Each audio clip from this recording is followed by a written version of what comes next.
Matheus Gomide falando assim, perguntando pro Hernan, Casares vai renunciar? Porque a informação do dia, só contextualizando o fã do esporte que está assistindo a nossa live, uma matéria do UOL divulgada nesta terça-feira afirma que o presidente do São Paulo, Júlio Casares, recebeu cerca de 1,5 milhão em depósitos em dinheiro entre janeiro de 2023 e janeiro de 2025.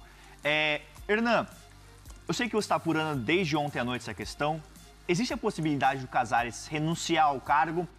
Vai ter uma reunião hoje para discutir sobre isso? Me dá mais detalhes, porque está pegando fogo essa história, não é? É uma questão que agora ela está totalmente exposta para o público. O torcedor de São Paulo está muito preocupado em relação a isso. E respondendo à pergunta sobre a renúncia do Casares, diante dessas denúncias feitas pelo UOL, por essas matérias, né, até dar o crédito Danilo Lavieri e Pedro Lopes que estão publicando isso, o que eu tenho de apuração, e eu conversei hoje de manhã com muita gente, desde ontem à noite, quando a história já estava pipocando nos bastidores do São Paulo, não, Casares não vai renunciar diante dessas denúncias. O presidente Casares, ele entende que nesse momento seria... Né, e ele falou isso a aliados, ele entende que se ele renunciar agora seria uma confissão de culpa. Então, assim, o Casares não vai pedir renúncia, não vai sair ou não vai se afastar da presidência do São Paulo. Ele vai enfrentar essas acusações todas.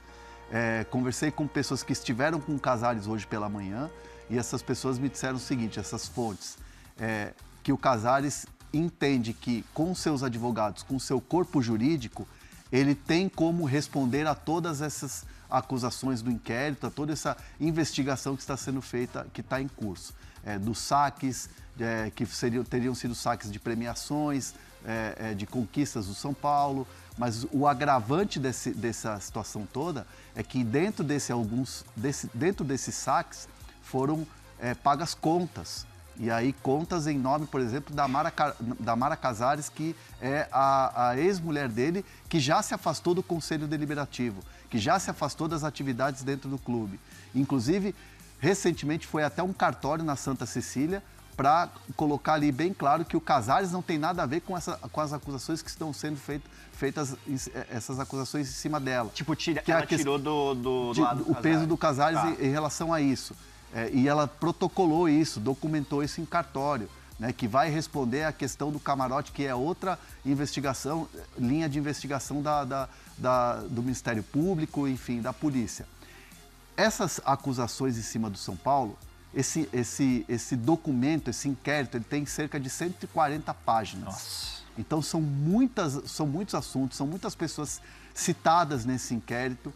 E na questão do Júlio Casares, o que pega desses depósitos que a polícia está investigando, é uma investigação que abre uma linha muito parecida com a investigação que foi da Vaidbet em relação ao Augusto Melo, que saiu da presidência, né, que saiu do Corinthians. Então é um desenho que a polícia faz muito em função daquilo que aconteceu no Corinthians, tanto que é o mesmo delegado, o doutor Tiago Fernando. Então, assim... É uma delegacia que trata de assuntos de lavagem de dinheiro, trata de assunto de corrupção, trata de assuntos ligados a esse tipo de crime.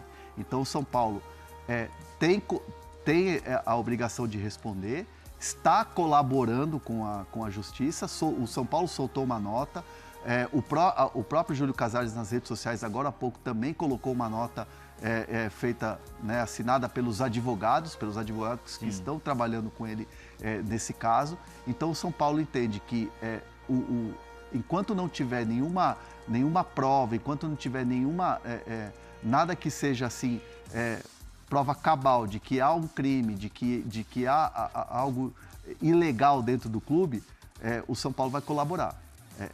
Essa é a resposta que a gente ouve nos bastidores. Vamos colocar a nota que os advogados do Casares emitiram na imprensa?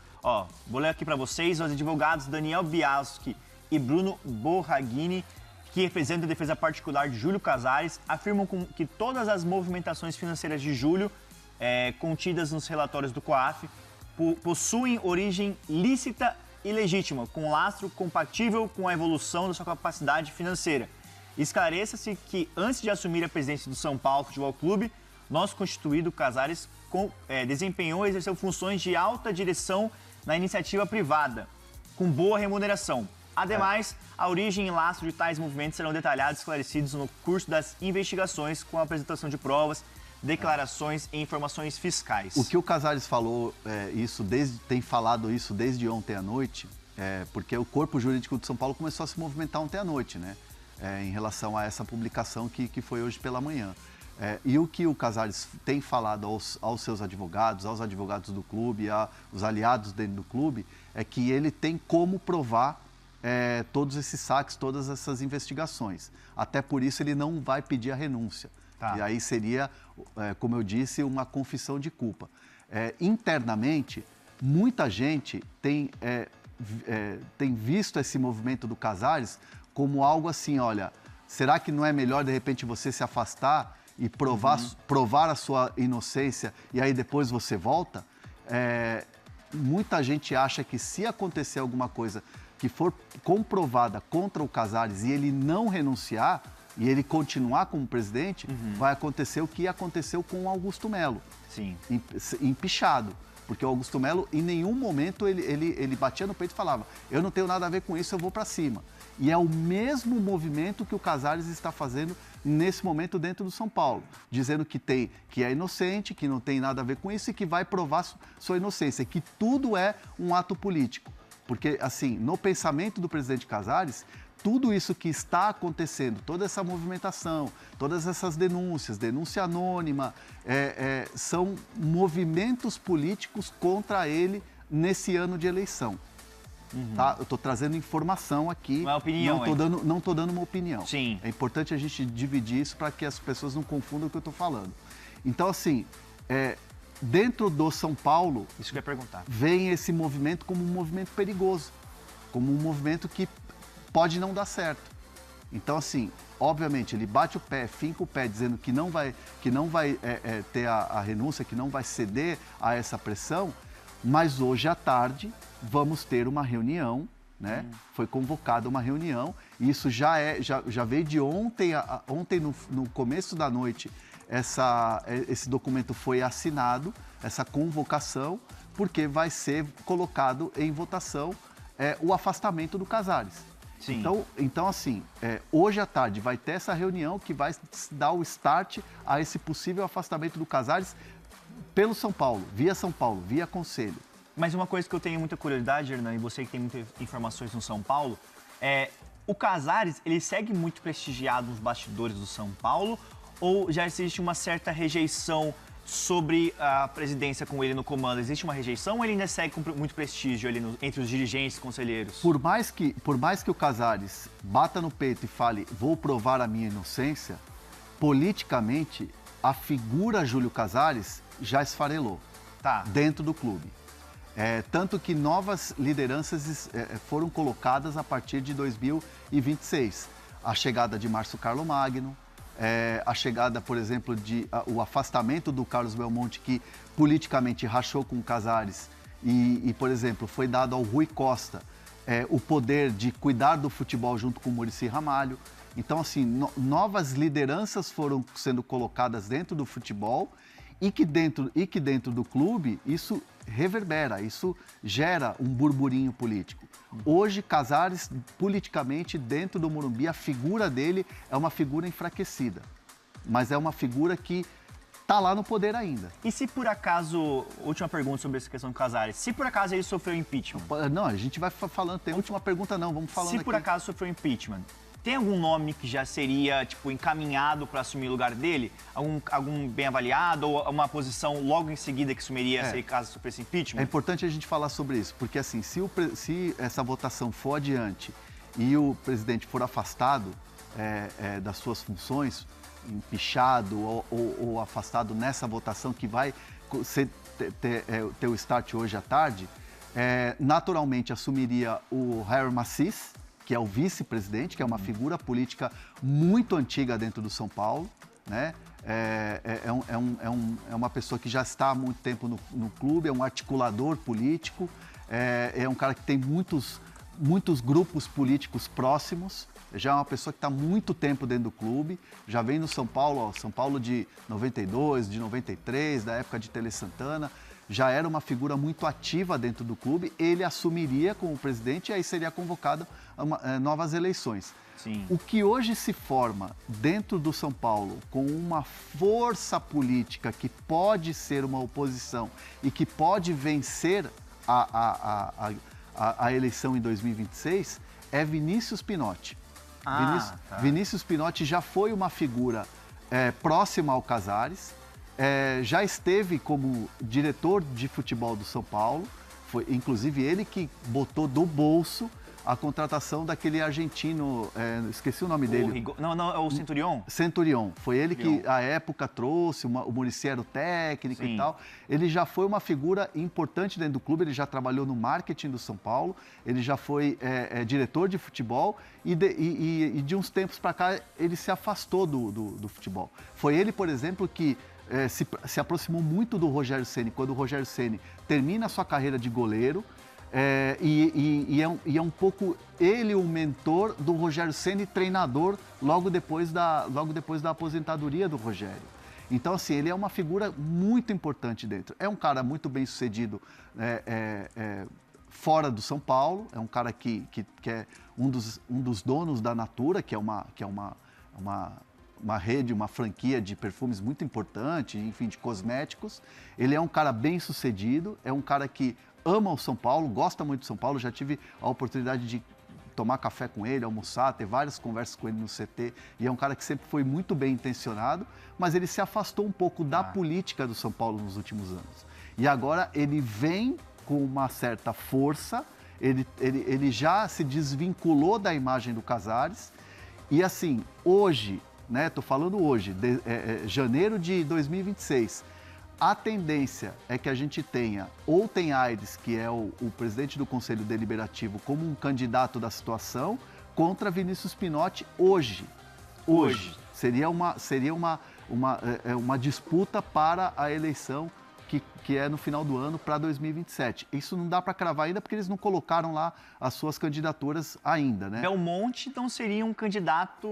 O Belmonte não seria um candidato para ser presidente do São Paulo porque ele foi uma figura que se enfraqueceu muito politicamente com o torcedor e internamente ele não diria para você que ele está enfraquecido internamente, porque a saída dele foi uma saída até que, de certa forma, estratégica, mas é um cara que tem muita força política, porque ele tem grupos políticos importantes com ele e que fazem a diferença em votações, tanto que a história da Galápagos não foi para frente porque o grupo político do Belmonte não iria aprovar, né, no Conselho Deliberativo. Então, assim, o Belmonte hoje seria muito mais um articulador, estaria por trás de uma das candidaturas e muito provavelmente a candidatura do Vinícius Pinotti, apoiando o Vinícius Pinotti, do que propriamente alguém que daria a cara. Até porque o Belmonte, por mais que ele tenha trabalhado no São Paulo, 2 títulos, Paulista, depois Copa do Brasil, e o racha político que teve com o Casares, enfraqueceu talvez a imagem dele pro torcedor. Perfeito. Pro torcedor da arquibancada, pra galera que da rede social. Mas internamente ele continua uma pessoa muito forte. Muito bom, Hernão. Eu sei que você tem mais uma informação sobre o São Paulo, sobre o mercado da bola do São Paulo. Tenho? Tem. Rodriguinho. Não vou dar um spoiler aqui. Mas o chat está perguntando e você que está chegando na nossa live, deixa seu like. O número está muito baixo, pô. Vamos subir aí o número de likes. Você pergunta, a gente responde e daqui a pouco entrevista exclusiva com o vice-presidente do Cruzeiro, Pedro Júnior. E assim, só trazendo um pouco dessa questão policial, né? Um pouco dessa questão do que o São Paulo vai ter que enfrentar. O delegado que eu falei, o Thiago Fernando, que está à frente desse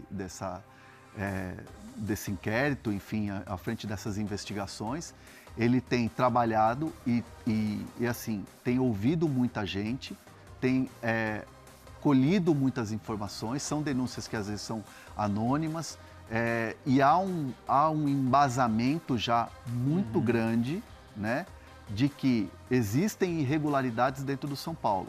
E aí o São Paulo vai ter que provar, né, porque assim, ninguém faz saque picado de um período aberto, assim como esse, de 2023 até 2025, para pagar conta. Isso não é normal.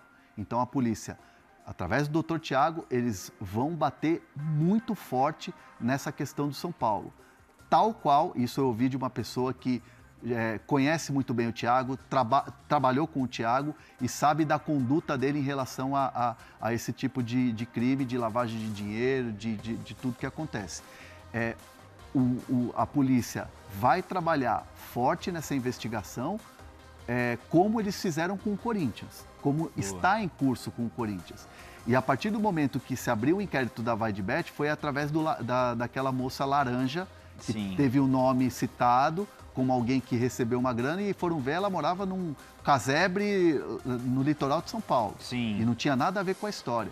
Então isso acendeu um alerta, e esse inquérito e essas situações que você vê de saque, de irregularidades que estão sendo investigadas, do tamanho do que foi feito no Corinthians, vai ser feito no São Paulo. Então a justiça, a polícia vai bater muito no São Paulo. São Paulo vai ter que provar muito se não tiver nada errado. Isso aí vai ter muito desdobramento. E é o seguinte, o temor hoje do São Paulo, é importante a gente citar isso, nos bastidores do São Paulo, o grande temor é que isso vá para o campo. Que afete jogadores dentro de campo. Porque, assim, inevitavelmente essas notícias e essa repercussão, tudo que está acontecendo agora, já bateu no campo. Já.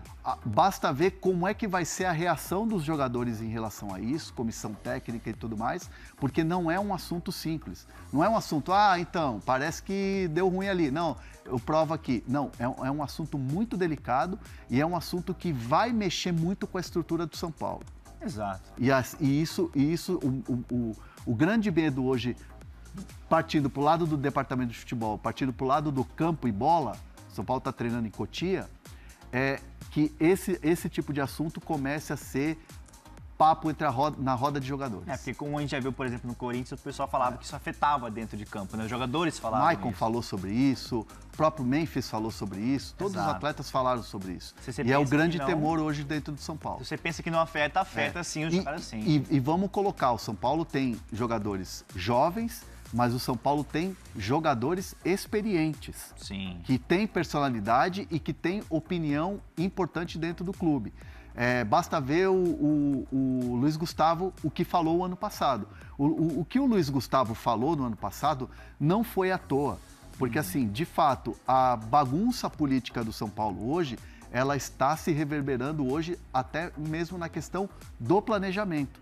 E aí a figura, por exemplo, do Rui Costa vai ter que ser uma figura muito parecida com a do Fabinho Soldado, que blindava o CT enquanto estava acontecendo todas essas notícias ruins sobre a política do São Paulo, ou a política do Corinthians, no caso. E a política do São Paulo vai ter que ser, vai ter que ter uma barreira ali, um muro ali, entre CT e Morumbis, e o Rui Costa vai ser esse cara. Você falou na sua manchete, Arnaldo, que talvez a renúncia esteja mais perto. A gente vai falar sobre os outros pontos da investigação aqui, mas é bom tocar já nesse assunto, porque isso agora implica diretamente ao que vai acontecer com o clube, né? Pois é, né? Assim, desde a primeira denúncia, talvez a gente possa afirmar a denúncia do Camarote, que em tese ainda não envolvia diretamente o Casares, o governo dele moralmente ruiu, né? Ele não tem mais credibilidade alguma. Agora, se a gente for juntar as denúncias, tem o Camarote, tem esse depósito direto na conta do Casares, tem os 11 milhões numa espécie de rachadinha.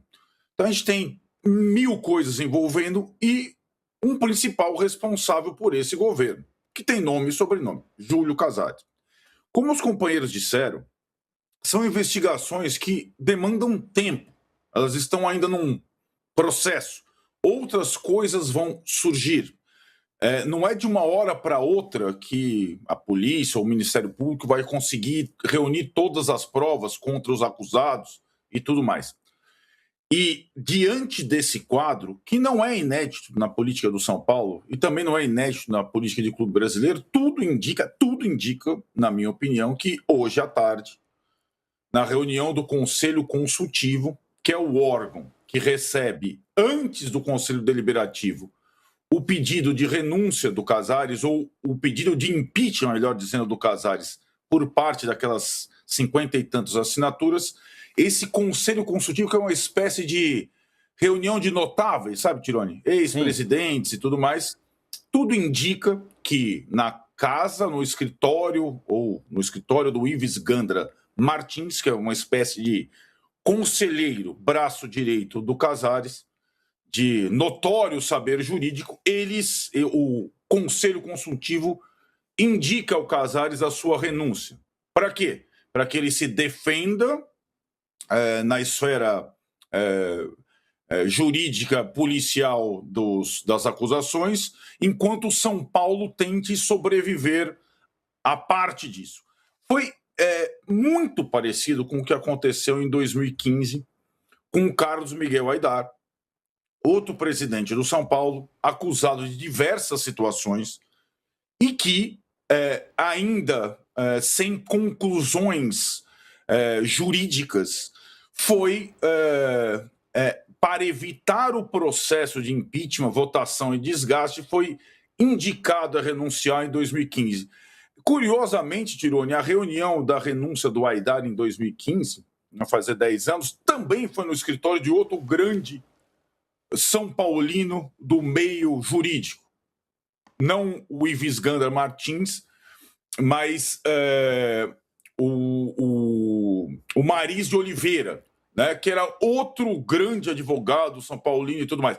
O que não falta no São Paulo são advogados influentes e que muitas vezes sugerem alguns caminhos para que os envolvidos possam se defender com um grande corpo na esfera extra-campo, digamos assim, e o clube consiga uma outra saída, né? E eu imagino que depois da denúncia dos companheiros, essas duas matérias de hoje, a reunião que já estava marcada para hoje à tarde, e que, obviamente, como Casares se defendeu em nota na matéria de hoje, já sabia dessas acusações, que ele acabe cedendo e renuncie ao cargo de presidente do São Paulo. É o que mais é o mais provável que aconteça nesse momento.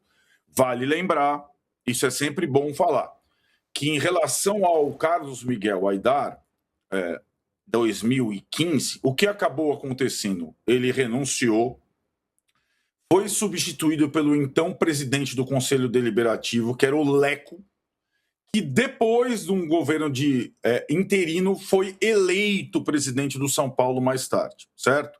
E o Carlos Miguel Aidar foi absolvido das acusações anos depois na esfera jurídica. E o que aconteceu com o Carlos Miguel Aidar? Ele não foi punido nem na esfera jurídica e nem na esfera do clube associativo do São Paulo. Ele voltou a fazer parte. Ele, inclusive, é membro do Conselho Consultivo que vai analisar o caso Casares hoje à tarde. Então, como é que você gosta de falar, Tironi, lá naquela expressão que o Casares usava nos membros são paulinos? Intracorporis. Isso. É muito provável que aconteça a mesma coisa, que o Casares, não quero renunciar, seja convencido a renunciar nas próximas horas. Eu vou passar a bola já para o Rodrigo, mas o Pedro tem uma informação, né, Pedro? Sobre isso que você falou, Arnaldo, a gente tem dois bastidores, né? O primeiro deles é o vice-presidente do São Paulo, que é o Harry Maci, se escreve Harry, mas se pronuncia Harry. Ele foi colocado ontem, a gente tem essa apuração, eu ouvi isso, o Gabriel Sá também ouviu, numa espécie de sobreaviso. Ligaram para ele, perguntaram, você está em São Paulo, você vai tá por aqui. Essa é a primeira informação. Volta aí das férias que talvez a gente precise de você. Mas... Sobe a serra, por favor. Eu falei ontem também com a defesa do Júlio.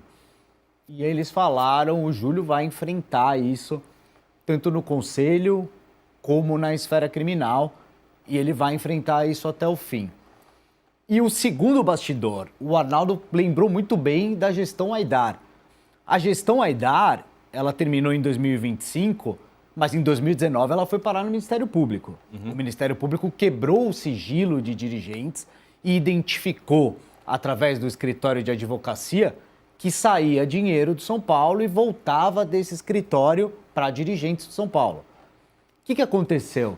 O São Paulo foi convidado a ser assistente de acusação nesse processo. E o São Paulo recusou esse convite e peticionou no processo defendendo os dirigentes, falando: reconhecemos esses pagamentos e eles não são criminosos. O escritório que fez essa petição é um escritório que defende o São Paulo há anos, chama Yokoi Advogados. O São Paulo ontem se habilitou no inquérito, esse que investiga o Júlio Casares, com uma petição do Yokoi Advogados, que é o mesmo escritório que acompanhou aquele caso. Então vale a gente observar para ver como a instituição São Paulo vai reagir a essa investigação. Exato. Talvez desta vez o clima seja pior para ter uma passada de pano geral. O programa da Globo lá, diferentemente vale a pena ver de novo. Exatamente. Rodrigo Matos, falando em Vale a Pena Ver de Novo, outro dia eu lembrei dessa história com você, nós trabalhávamos juntos no Lance, no Rio de Janeiro, quando teve o escândalo quando começou uma série de denúncias contra o Edmundo Santos Silva, presidente do Flamengo. Você trouxe uma cacetada de informação importante, tipo dessa aqui que a gente está tendo agora do São Paulo. Acabou que o Edmundo Santos Silva caiu e assim foi. A gente lembra bem dessa história. Onde eu quero chegar? O novelo está sendo puxado e cada dia tem uma história nova. Está ficando muito difícil para o Casares e para a administração dele, né? Tirone, primeiro eu queria tirar uma dúvida com o Danilo e com o Pedro aqui, porque me parece que tem uma contradição aqui. O Casares, ele tem um documento aqui dizendo que ele justifica o recebimento ao seu banco com recursos em espécie do São Paulo referente à bonificação dos campeonatos. Ou seja, que alguma parte do dinheiro em espécie que ele recebeu teriam sido prêmios do São Paulo por campeonatos. Só que o São Paulo diz que nada da contabilidade dele, dos 11 milhões que saíram do clube, tem a ver com os depósitos investigados em relação ao presente. Então, o dinheiro da bonificação do São Paulo, do Casares, saiu de onde exatamente? Se não tiraram dinheiro do São Paulo, mas era a bonificação do São Paulo. Eu acho que esse documento aí esse documento que vocês puderem explicar melhor o que é exatamente, se é uma explicação do Casares para o banco dele e tal, como é que é, mas me parece que tem uma contradição entre as duas, entre a informação do São Paulo e a informação que o Casares eventualmente deu ao banco dele. Sim, essa informação ela consta do relatório, né, de inteligência financeira do COAF como uma justificativa que o Casares teria dado ao seu banco. Ao banco. É uma coisa que foi informada pelo banco ao COAF. Concordo que existe uma contradição, mas a resposta a gente não tem nesse momento, né? É uma coisa que precisa ser investigada e entendida. Isso consta ali, de uma forma bem pouco detalhada e breve, como uma justificativa que o Júlio teria dado ao seu próprio banco para justificar esses depósitos especificamente ali em 2023, 2024.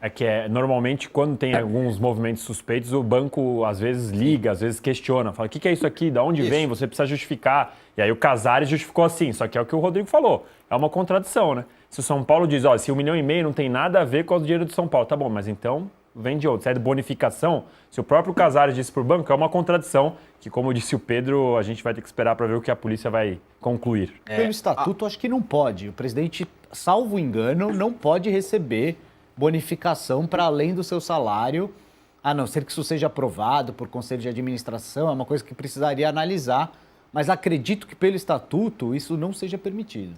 Bom, a defesa do Casares... Diga, Rodrigo, fala. Não, é bem comum em clube de futebol o presidente receber bonificação por campeonato, né? Assim, em geral, recebe do diretor de futebol para baixo, né? O departamento de futebol é premiado. Teria que seria parecido a corporações de bolsa, que o cara tem um lucro maior e aí o presidente é remunerado. Eu não lembro de nenhum caso de um presidente receber premiação. E outra coisa que eu ia perguntar também para vocês, porque eu acho que aqui o mais importante é a gente ter o máximo de informação possível, né, desse caso, é que o Casares justifica, né, o dinheiro dele, porque ele fala: nosso constituído desempenhou e exerceu funções de alta direção na iniciativa privada com boa remuneração. O Casares, eu acho que foi executivo do SBT, né, se eu não estiver enganado, né? E da Record. O SBT pagava em dinheiro o Casares, porque para ele justificar, então, assim, que iniciativa privada que paga, assim, o clube de futebol a gente já está achando estranho, mas que iniciativa privada exatamente que paga em dinheiro atualmente um alto executivo? Ó, chegou aqui uns 500 pau da sua bonificação e tal. Bom, fora que ele não me é mais parece que executivo dessas empresas, né? Além disso. Não, e o principal disso exatamente, tudo. mas que tivesse um resquício e tal, eu não sei. Essa explicação, pelo menos dos empregos dele anteriormente com o executivo em relação a pagamento em dinheiro vivo, não parecem fazer muito sentido. Estou falando aqui muito, esperando as explicações posteriores que eles estão dizendo que vai ter o lastro aí. Mas, Tironi, entrando no que você falou da questão política, eu acho que a gente tem vários casos. Esse caso do Flamengo, que a gente citou ali atrás, até eu acho que não é o melhor, eu acho que eu citaria o caso que tem investigação policial, porque a policial, quando você tem uma investigação de jornalistas, elas são muito boas, bababá e tal, mas elas têm limites. E as policiais não têm limites, porque eles têm acesso a uma quantidade de informação que o jornalista não tem. E aí eu citaria, por exemplo, o caso do Corinthians, quando foi investigado pela Polícia Federal, e embora não tenha dado nada depois judicialmente, começou a sair todos os grampos da época do Alib, de como ele conversava com o Berezovski, que foi uma coisa que eu cobri bastante, né? Tive acesso a todos esses documentos, e como foi revelando ali que dinheiro de jogadores eram pagos no exterior. Começa esse novelo e você, de fato, não sabe como acaba. Naquele caso, abalou tanto o Corinthians que o Corinthians acabou rebaixado naquele ano. Né? Se a gente lembrar, foi inclusive simultâneo. Enquanto teve a investigação do Corinthians, o Andrés foi eleito, aconteceu a investigação da Polícia Federal e o clube, no meio desse turbilhão todo, não conseguiu se recuperar de uma campanha ruim e foi rebaixado ao final de 2007. Então, eu acho que assim, essas coisas de investigação policial, elas conseguem ir mais adiante do que o que você tem uma parte de jornalismo. E eu acho que quando isso que o Pedro fala sobre, é o mesmo escritório de criminal que da outra vez não quis levar adiante o caso do Aidar. Talvez seja o caso do Ministério Público, dependendo de quanto tiver embasado, mais para frente, conseguir das investigações, pleitear uma intervenção no São Paulo, porque não me parece que ninguém queira apurar e resolver nada dentro do São Paulo, né? O grupo, o conselho consultivo, o conselho deliberativo, ninguém parece estar muito interessado em apurar a fundo o que aconteceu nesse caso, né?